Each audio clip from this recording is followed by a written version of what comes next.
Let me just jump in here, because this whole week Michael Chopra, Mario Melchiot have criticised him, his former players, about his lack of tactics. So instead of using their words, I want to use Steve Bruce's words. In 2011, he gave an interview with The Guardian, and I quote, he said, "I'm not really into tactics." Now, he was saying this in response to whether he would play a certain formation when he was at Sunderland at the time. It comes across as yesterday's man. That's what it really comes across as, and we've got some very good, and we've seen the talent, the young talent that we've talked about, Harry Wilson, and Harry Winks is playing today, and we've seen Tammy Abraham and Mason Mount, young players, vibrancy, young coaches, vibrancy, and I think that it just comes across as a bit of a sort of lazy cliche these days.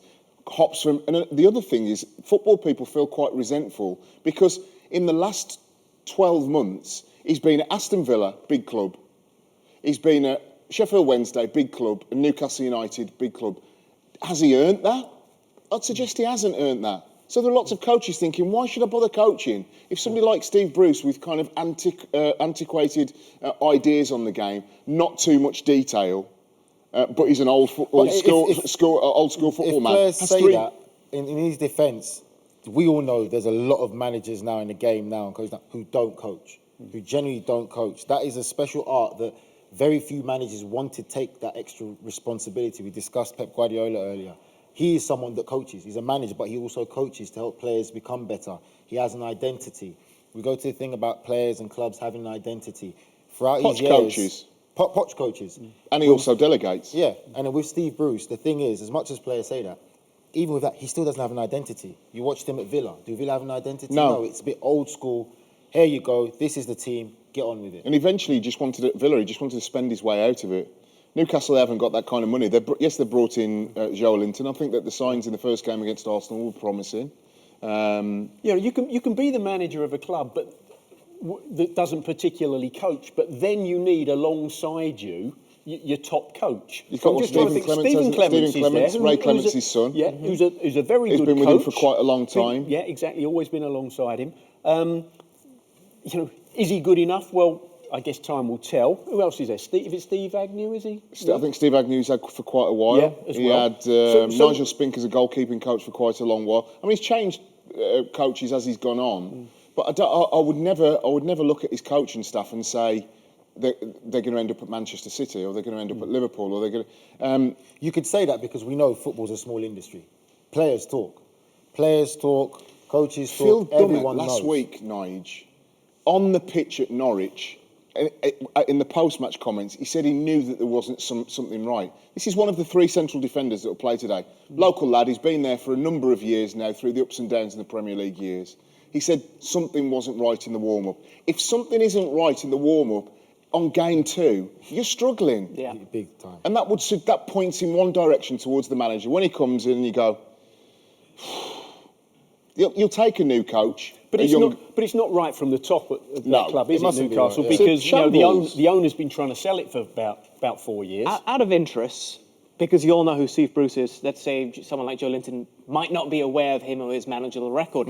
If he was at a club, any club, doesn't have to be Newcastle, would you sign for Steve Bruce, all three of you? I wouldn't. I mean, I think if there are options out there and you go and speak before you go and sign for a club with a manager usually, if it's a good manager and you're doing your due diligence, you want them to say, this is what I want you to do, this is how I want you to play.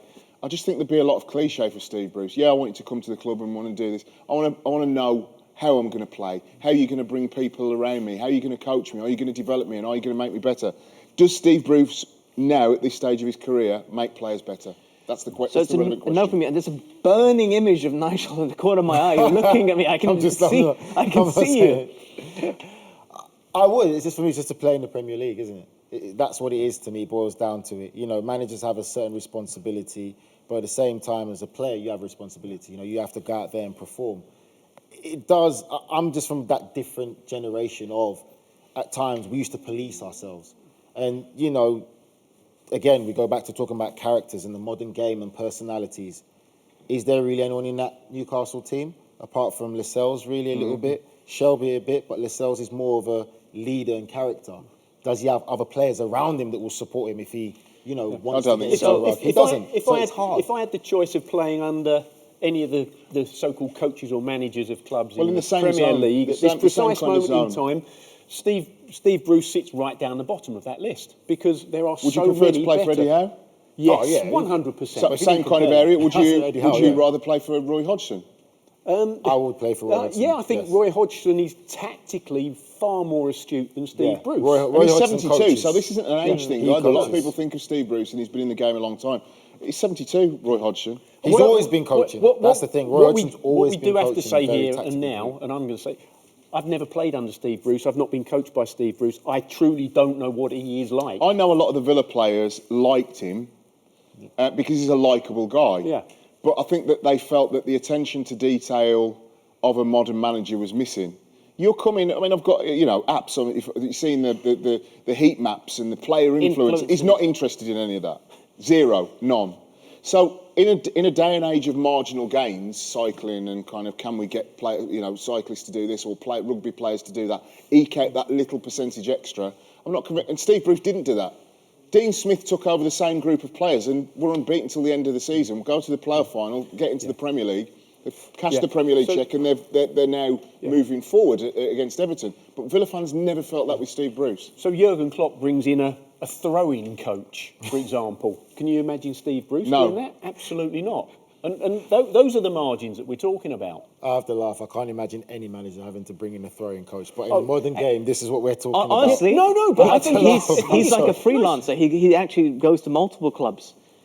I'm 100% serious. I believe it. I believe it happened, but I just find it just amusing. I think it should happen with playing in them strikers. days to think that you need a throwing coach to come in and like. Well, but think about it. How many young players do you see do that? They throw it from there. I mean, Loads. No, They just there's a technique to it. I was never taught how to throw a ball. Do you know what? As a right back, I wasn't good at throwing a ball very far. I think if But you're you, the but manager, Gary, if you're- you knew it was supposed to come Go from behind behind your your head. head. Yes, But we of are course. now seeing, and I'm sure all of our viewers would acknowledge this, you are seeing players take throw-ins from here. That is a foul throw.